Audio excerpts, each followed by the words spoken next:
थोडं मागे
यानंतर महिला सक्षमीकरण प्रमुख हेमांगीताई पाटील यांचा सत्कार आमच्या विद्यालयाचे ज्येष्ठ शिक्षक भोईर मॅडम यांनी करावं अशी मी त्यांना विनंती करतो.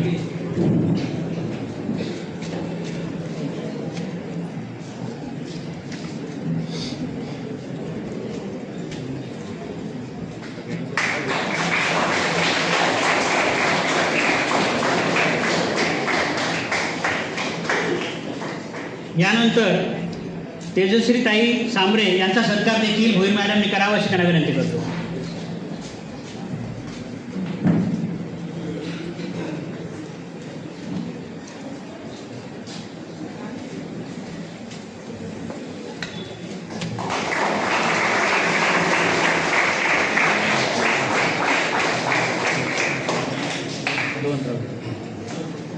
तदनंतर जिजाऊ सामाजिक व शैक्षणिक संस्थेचे तालुकाध्यक्ष परेशजी पाटील यांचा सत्कार आमच्या विद्यालयाचे ज्येष्ठ शिक्षक आंबोडे सरांनी करावा अशी त्यांना विनंती करतो.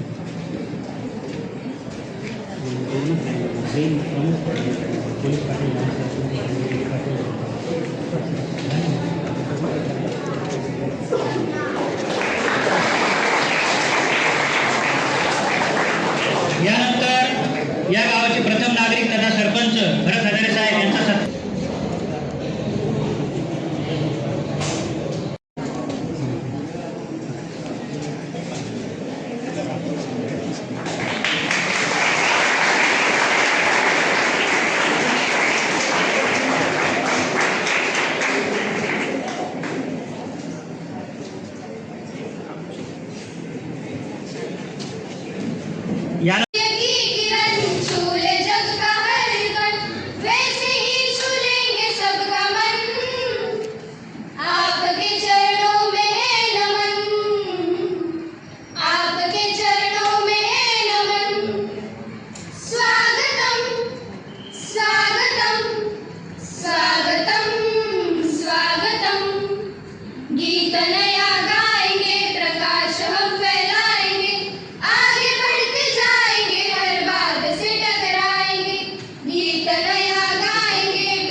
धन्यवाद. आजच्या कार्यक्रमाचे प्रमुख अतिथी तथा निलेशजी सांबरे साहेब यांना आपण आप्पा बोलतो, ते आज या कार्यक्रमासाठी उपस्थित आहेत. त्याशिवाय इतर अनेक मान्यवर इथे उपस्थित आहेत. मी नवीन असल्यामुळे माझी 1 जूनपासून सर इथे मुख्याध्यापकपदी नियुक्ती झालेली आहे. 1 जून 2026 पासून सर्वांची मला ओळख नाही, परंतु सर्व सन्माननीय अतिथींचं मी विद्यालयातर्फे स्वागत करतो. साहेबांबद्दल आमच्या चव्हाण सरांनी भरपूर सांगितलं. आपल्याकडून जर काही मदत मिळाली तर मला वाटतं आम्हाला काम करताना आनंद वाटेल आणि या विद्यार्थ्यांचा सर्वांगीण विकास करताना बरं वाटेल. सर, माझ्या ज्या शाळेच्या मुली आहेत, मी ज्या त्या प्रार्थना म्हणतात, राष्ट्रगीत म्हणतात, अक्षरशः त्या मुलींमध्ये जो गुण आहे, इतका सुंदर आवाज आहे त्यांचा, परंतु आपल्या या विभागामध्ये अशा प्रकारचं शिक्षण देणारं किंवा संगीत विद्यालय नाही आहे. किंवा आपल्या शाळेला देखील एक संगीत शिक्षक पास झालेले आहे, परंतु शासना ज्ञानाच्या वाटेवर चालताना प्रत्येक विद्यार्थ्याच्या हातात पुस्तक असावे, वही असावी आणि मनात मोठे स्वप्न असावे. या उदात्त भावनेने विद्यार्थ्याच्या शैक्षणिक प्रवासाला बळ देणारा आजचा हा सुंदर उपक्रम साकार करीत आहोत. मी प्रथमतः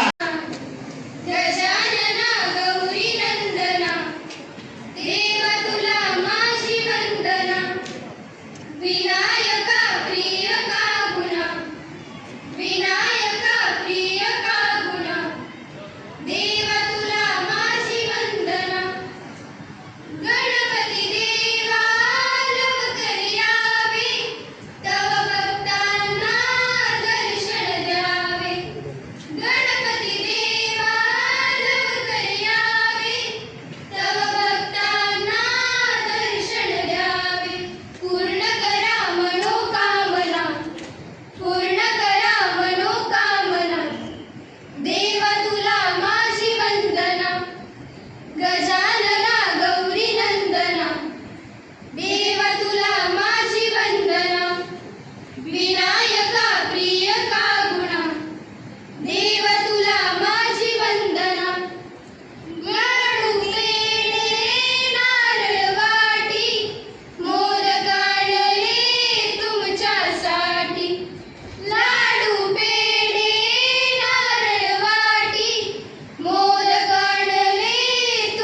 याचबरोबर उपस्थित प्रमुख अतिथींसाठी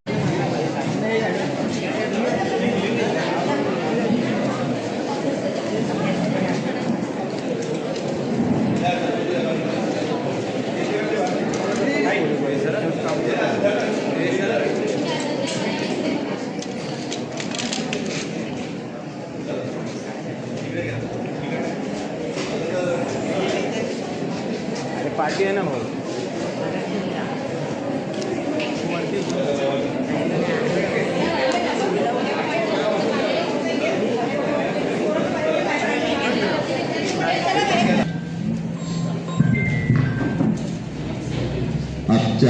आपल्या खानिवली येथील चंदावरकर हायस्कूलच्या वयावाटप कार्यक्रमासाठी उपस्थित असलेले या गावचे सरपंच भरतदादा,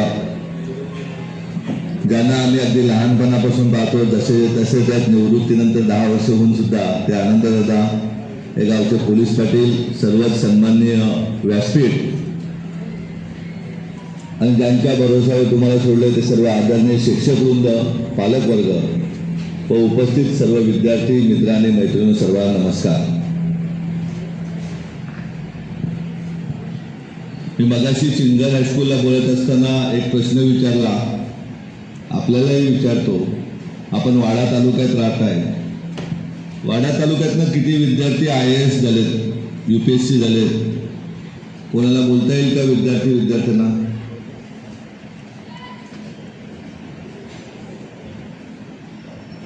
प्रिन्सिपल सर आपल्याला माहिती आहे?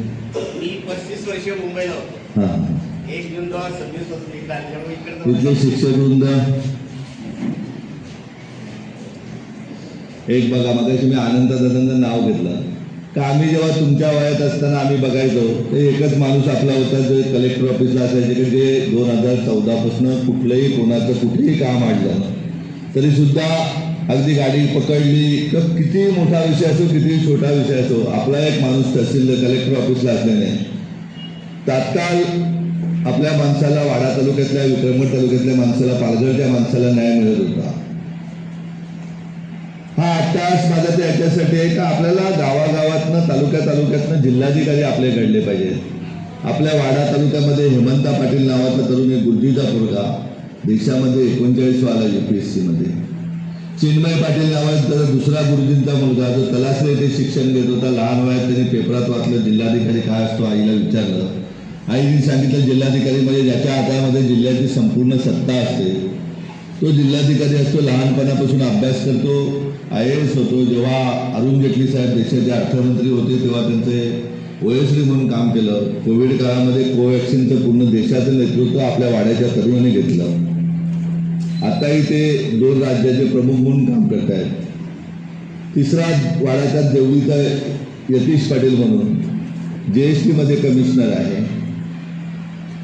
आपण आधीच्या काळात बघितलं का बाबा सांगायचे प्रकार झाला असतील, PI पंढरी पाटील असतील आपले PI झाले, PSI झाले, आनंददादा बघितले, प्रवीण ठाकरे बघितले महसूल डिपार्टमेंटमध्ये. परंतु आता आपला वाडा प्रगतीच्या दिशेने चालला आहे. तर आपली पोरं कलेक्टरपर्यंत पोहोचल्या गेले तर ती गावागावातली पोरं गेली पाहिजे. मी मगाशी उल्लेख करताना सांगितलं जसं सोलापूर जिल्ह्यातला माळशिरस तालुका आहे. एका तालुक्यामधून 150हून जास्त सुपर क्लास 1 ऑफिसर मुंबई आणि परिसरामध्ये नोकरी करतात. नांदेड शहर आणि नांदेड शहराच्या आजूबाजूचे 100 ऑफिसर, मग अगदी SRAचे प्रमुख महेंद्र कल्याणकर विविध प्रकारचे, शिंदे साहेबांचे खडगावकर असतील, GSTचे कमिशनर आहेत, विविध पदावरती DCP तोतावाडे, असे विविध पदावरती नांदेडचे अधिकारी आहेत. तर उद्याला आपल्या वाड्याचे किंवा पालघरचे मुलं मुलींनी मोठी स्वप्न पाहून भविष्यामध्ये पालघरची जशा कलेक्टर इंदुताई आहे, डॉक्टर इंदुताई आहे, त्याप्रमाणे आपल्या खानिवलीची एखादी तरुणी जिल्हाधिकारी पदावर पालघरला बसली पाहिजे हे स्वप्न घेऊन आपल्यापर्यंत आलेले. जोपर्यंत प्रशासनामध्ये आपली लोक बसत नाही तोपर्यंत आपल्याला स्वातंत्र्य मिळालं असं मी तरी म्हणणार नाही. आज आपला वाडा तालुका प्रचंड भयानक परिस्थितीमध्ये आपला जिल्हा जगतोय. तर देशामध्ये नव्हे तर जगामध्ये कुपोषणामधला सगळ्यात जास्त डाग आपल्या जिल्ह्याला आहे. आजची परिस्थिती का दररोज 3 अपत्य पोटातल्या छोटी छोटी अपत्य मरण पावतात कुपोषणाने.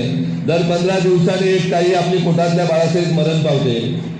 शाळेमध्ये मगाशी हायस्कूलांचा उल्लेख केला, शाळांची परिस्थिती इतकी दयनीय आहे का 40% जवळ 30-35% शिक्षक कमी आहेत आणि उरलेल्या 60% शिक्षकांपैकी 50% शिक्षक हे मतदार नोंदणीसाठी फिरत आहेत. 5वी, 6वी, 7वीला आपल्या जिल्ह्यामध्ये विविध शाळांमध्ये शिक्षक नाही आहेत. 8वी नंतर हजारो विद्यार्थी शिक्षणापासून वंचित राहतात. दरवर्षी डिसेंबर-जानेवारीपासून पाणी टंचाईला आपला जिल्हा फेस करतोय. आपल्या मायमावल्या पाण्यासाठी वणवण फिरत आहेत. एकदा दसरा झाला का नोकरीसाठी कामासाठी वीटभट्टीचं काम असेल, रेती काढायला असेल, मच्छी काढायला असेल, अगदी बिल्डिंगवरती काम करण्यासाठी हजारो आपले बांधव, आदिवासी बांधव असतील, इतर बांधव असतील, रोजगारासाठी शहराकडे धाव घेतात. त्यांच्या मुलांचं शिक्षण थांबतं. इतक्या प्रतिकूल परिस्थितीमध्ये आपण जगत असताना हे चित्र बदलण्याची ताकद आज मंचावरील आमची तर नाही, परंतु ती तुमची आहे आणि त्यासाठी तुम्ही मोठी स्वप्न पाहिली पाहिजेत. आपल्याच वाड्याचे पराग दुपारे नावाचा शास्त्रज्ञही आहे तर जो आज बाबा अणुशक्ती केंद्रामध्ये काम करतोय. तर अशी मोठी स्वप्न आपण पाहिली पाहिजेत आणि आपल्या मोठ्याच्या स्वप्नाच्या पूर्ततेसाठी आपले पालक, आपले गुरुजनांच्या बरोबर जिजाऊ आपल्या बरोबर कुटुंबाप्रमाणे जिजाऊची जबाबदारी ज्याप्रमाणे 10वीचे क्लासेस इथे दरवर्षी सुट्टीत आपण घेतो, आपण म्हणाल ते शिक्षण देण्याची जिजाऊची तयारी, परंतु आपण बाबांना मोठी स्वप्न पाहिली पाहिजे. मी मगाशी आणखीन एक विषय सांगला का आपल्या सगळ्यांच्या तुमच्या आई वडिलांच्या जीवावर आम्ही मंचावर बसलेले लोकप्रतिनिधी असतो. आम्हाला आमच्या सोयी सवलती आमची पोरं चांगल्या शाळेत शिकतात. मग अगदी छोट्या लोकप्रतिनिधीपासून खासदार पालकमंत्र्यांपर्यंत आम्हाला थोडेसे ठेच लागली तरी सुद्धा आम्हाला मोठमोठी रुग्णालये भेटतात. परंतु आमच्या गोरगरिबांच्या ज्यांच्या मतदारांच्या जीवावर आम्ही साहेब आहेत, आमच्या मुलांनाही शिक्षण त्याच गुणवत्तेचं जिल्हा परिषदच्या शाळेत हायस्कूलला मिळालं पाहिजे. ज्याप्रमाणे लोकप्रतिनिधी खाजगी रुग्णालयामध्ये उपचार घेतात त्याप्रमाणे आम्हाला खानिवलीच्या PHC मध्ये त्याच सोयी सवलती मिळाल्या पाहिजेत. कारण त्या मतदारांच्या जीवावर आम्ही लोकप्रतिनिधी आहेत आणि आम्ही खरे जनतेचे सेवक असताना आम्ही तेलतूप खाऊन किंवा आम्ही चांगल्या सुविधा बोलतो आणि आमची एखादी आदिवासी ताई पोटातल्या बाळासहित डिलिव्हरीला जात असताना मरण पावतं, यापेक्षा दुःखाचा दुसरा कुठलाही दिवस नसेल. आज हजारो विद्यार्थी आपल्या 8वी नंतर शिक्षणापासून वंचित राहतात कारण आपल्या मातीतील अधिकारी नाही. जर तुमच्यातीलच एखादा मुलगा मुलगी जर या जिल्हा परिषदचा CO झाला, शिक्षण अधिकारी झाले, तर मला वाटत नाही का कुठला विद्यार्थी, कुठला शिक्षक कमी पडेल. मी उपाध्यक्ष असताना बघितलं तर ओव्हरऑल 2014 पासून आनंददादा अभ्यास केला, 150 शिक्षक सोडले. का मीरा भाईंदरचे शिक्षक आले म्हणून आपल्या जिल्ह्याचे 150 शिक्षक इतर जिल्ह्यात सोडले. 150 जागा रिकाम्या, 200 जागा निवृत्ती मुलं रिकाम्या, परत 300 जागा नवी मुंबईवरून शिक्षक आले म्हणून इकडचे 300 शिक्षक सोडले. असं करता करता आपल्या शाळांना शिक्षक नाही. जे लोक नोकऱ्या आपल्या जिल्ह्यातनं घेतात, परंतु पती पत्नी एकत्रीकरण दाखवून या जिल्ह्यातून कसं त्याच्या जिल्ह्यात सोयीनुसार जायचं अशा प्रकारे प्रयत्न करायचे. आणि त्यामध्ये मग आमचे लोकप्रतिनिधी असतात. ₹1,00,000, ₹2,00,000, ₹3,00,000 शिक्षकांचे रेट ठरलेले असतात. दवाखान्याबाबत मी स्वतःने आरोग्य सभापती असताना मी बघितलं का बाबा एक डॉक्टर कोण पालकमंत्र्याचा नातेवाईक, मग तो मोखाड्याच्या हबीबच्या गावच्या शाळेत PHCला यायचाच नाही का त्याचे वडील आजारी म्हणून. दुसरी एक डॉक्टर खोडाला, ती नाशिकला फर्स्ट क्लास प्रायव्हेट क्लिनिक कडून उठलेले, पगार आपल्या जिल्हा परिषदचे घ्यायची. अनेक अशा प्रकारचे अनुचित प्रकार आल्यापाल्याने शिक्षक येताना बघितले, डॉक्टर येताना बघितले, अनेक उपकेंद्र बांधलेले तिथे कुणी कालकुत्र राहत नव्हतं. ही सगळी परिस्थिती सुधारायची असेल तर आपल्याला आपल्या मातीतील विद्यार्थ्यांनी ठरवलं पाहिजे का गावचा ग्रामसेवक, तलाठ्या, पोलीस कॉन्स्टेबल पासून तर SP, कलेक्टर, CO पर्यंत आपल्याला आपलाच विद्यार्थी पोहोचला पाहिजे, आपणच पोहोचलो पाहिजे. इतकंच नाही तर राज्याच्या सचिव, मुख्य सचिव पदापर्यंत आपल्या या मातीतील विद्यार्थी पोहोचतील, तेव्हाच हा आपला कुपोषणाचा डाग मिळेल. उद्या बडोदा एक्सप्रेस हे असेल, बुलेट ट्रेन असेल, वाढवण प्रकल्प असेल, आपल्या स्थानिकांवरती होणारे अन्याय थांबवायचे असतील तर प्रशासनामध्ये आपल्याला आपली लोक पाहिजे. लोकप्रतिनिधी आपले असतात परंतु त्यांना कुठेतरी दाबलं जातं, त्यांच्यावर त्यांची इच्छा अशी सुद्धा पक्षाच्या आचारसंहितेमुळे त्यांना बोलता येत नाही. परंतु जेव्हा अधिकारी म्हणून पदावर बसल्यानंतर कोणाची हिंमत लागली. मी मगाशी सांगितलं तर आपल्याकडे असणारे IG जे मीना म्हणून IG ते जे चहाही गव्हर्नमेंटचा पीत नाही, नॉन करप्टेड ऑफिसर आहे. इंदुताई जाखड नॉन करप्टेड अधिकारी आहे. आपला SP Yatish Deshmukh non corrupted अधिकारी आहे. तुकाराम मुंडे नॉन करप्टेड आहे. नॉन करप्टेड अधिकारी तुमच्या आमच्यातील जेव्हा होतील तेव्हा केंद्र सरकार, राज्य सरकारच्या येणाऱ्या योजनेतील प्रत्येक पैसा ना पैसा शेवटच्या माणसापर्यंत पोहोचला जाईल. आणि आपल्याला आज काय मला काम नाही किंवा आमच्या मंचावरील सरपंच असतील, आनंददादा असतील, कोणाला काम नाही म्हणून आपल्यापर्यंत आलेलो. परंतु या तुमच्या 800 विद्यार्थ्यांमधनं आज तरी आजच्या दिवशी स्वप्न मनाची शपथ घातली पाहिजे तर मी होईल माझ्या नावाने या खानिवली गाव नव्हे, वाडा तालुका नव्हे, पालघर जिल्ह्याचं नाव नावारूपाला येईल अशा प्रकारचा मला बनण्याचा अधिकार आहे. जेवढा मेंदू तुकाराम मुंडेना, जेवढा मेंदू इंदूताई जाखडला आहे, तेवढाच मेंदू आम्हालाही आहे. आम्ही आमचा मेंदू वापरला पाहिजे. वयाच्या 24व्या वर्षी इंदूमध्ये ताई जाखड कलेक्टर झाल्या. तुकाराम मुंडे 20वे आले देशामध्ये 22 लाख विद्यार्थ्यांमध्ये, ते बीडसारख्या अतिदुर्गम जिल्ह्यातून. आपण तर मुंबईच्या बाजूला आहोत, परंतु आपला भाग हा दुर्लक्षित आहे. हा लोक जगाच्या पुढे आणायचे असेल तर तुमच्याशिवाय, तुम्ही मोठे झाल्याशिवाय, तुम्ही शिक्षणाने मोठे झाल्याशिवाय आपल्या भागाचा विकास होणार नाही, हा आपल्याला जाहीरपणे सांगतो.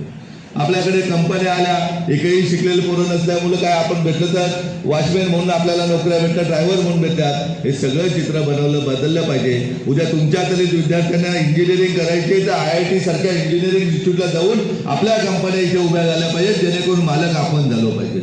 आपल्याला डॉक्टरगी करायचे, नीटचे क्लासेस इयत्ता 9वी पासून आपण धडपडीला सुरू केले तर IIT टीचर आणलेत जे EE नीटसाठी. आपण द्याल तेवढ्या विद्यार्थ्यांना राहण्याची, जेवणाची आणि IIT टीचरचा शिक्षण देण्याची जबाबदारी जिजाऊची असेल. स्पर्धा परीक्षा, CA आणि न्यायव्यवस्थेचं फाउंडेशनही इयत्ता 9वी पासून सुरू केलेलं आहे. परंतु आपण प्रत्येक एक हात मी देतोय, एक हात जिजाऊ देते, तर दुसरा हात तुमचा आला पाहिजे. आपल्याला जाती धर्मामध्ये जखडून आपली गरिबी कधी दूर होणार नाही. आपण कधी हिंदू मुस्लिम अलग अलग बघितलं. मी येताना आनंदगे साहेबांचे एक व्हिडिओ बघत होतो. कधी असं बघितलं नाही का शिवसैनिक म्हणजे हिंदू वेगळा आणि मुसलमान वेगळा. जो भारतावर प्रेम करतो, भारतीय जो आपला आहे, तो सगळे आपले आहोत. आपण महागाई किंवा बेकारीकडे दुर्लक्ष करण्यासाठी आपल्याला कुठेतरी भडकवलं जातं. त्याचा विचार न करता एक माणूस मोठा होऊ नये, त्याला आपला संपूर्ण समाज मजबूत मोठा करायचा असेल तर शिक्षणाशिवाय दुसरं साधन नाही बाळांनो काही. आपल्या आई वडिलांना मान सन्मान मिळण्यासाठी आपण मग स्वतःने मोठं झालं पाहिजे. आपल्याच बाजूची खरिवलीची आपली मुलगी त्याची PSI झाली, नूतन जाधव नावाची मुलगी PSI झाली. आता मी हेमंतांचं उदाहरण सांगितलं, चिन्मयचं सांगितलं. ही आपल्याच मातीतील मुलं. आज जवळजवळ 550 विद्यार्थी, 480हून जास्त विद्यार्थी वाडा तालुक्यातील आपल्या जिजाऊ मार्फत पोलीस कॉन्स्टेबल, शिक्षक, कृषी अधिकाऱ्यापासून बँकांच्या विविध पदावर नोकरी लागलेत. परंतु एवढ्याने माझी भूक भागणार नाही. मला तालुक्यातनं दरवर्षी किमान एक विद्यार्थी तरी IAS IPS झाला पाहिजे, IRS झाला पाहिजे. किमान 5-5 विद्यार्थी तरी डेप्युटी कलेक्टरच्या रँकची परीक्षेने पास झाले पाहिजेत. जेव्हा एक होईल त्याला बघून पुढच्या वर्षी 10 होतील आणि 5 झाल्यानंतर 50 होईल. ज्याप्रमाणे पश्चिम महाराष्ट्र समृद्ध आहे, मराठवाड्यात अनेक ठिकाणचे अधिकारी उत्तर महाराष्ट्रात आहेत, तसे आपल्याला कोकणच्या मातीतून गावागावातनं एक हिरे पुढे घडले पाहिजेत. ज्याप्रमाणे छत्रपती शिवाजी महाराजांच्या लढ्यात कोकणी माणूस होता, महाराष्ट्र स्वातंत्र्य लढ्यामध्ये कोकणी माणूस होता, त्याप्रमाणे मुंबई चालवणारा, मुंबईचा मालक आपला कोकणी माणूस झाला पाहिजे. मुंबईत सोडा, देशाचे पंतप्रधान कार्यालय चालवणारे युवक युवती या आपल्या मातीतून गेलं पाहिजे. हे स्वप्न घेऊन आपल्यापर्यंत आलेलो आहे. माझ्या स्वप्नाच्या पूर्ततेसाठी मी आपल्याला कळकळीची विनंती करतो, आपणही मोठं स्वप्न पहा आणि स्वप्नाच्या पूर्ततेसाठी जिजाऊ आपल्या बरोबर एका कुटुंबाप्रमाणे हा विश्वास देतो आणि थांबतो. जय जय महाराष्ट्र. आदरणीय साहेबांना फक्त एक विनंती आहे की या ठिकाणी आपल्या उर्दू शाळा खाली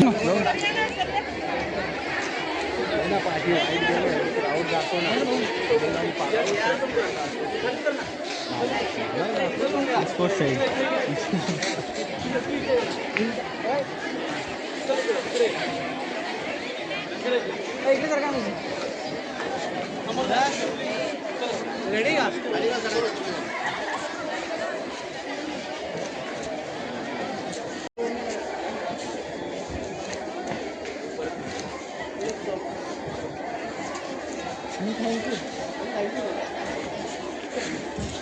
माझ्या मागे बोलायचं आहे. जय जिजाऊ, जय जिजाऊ, जय जिजाऊ,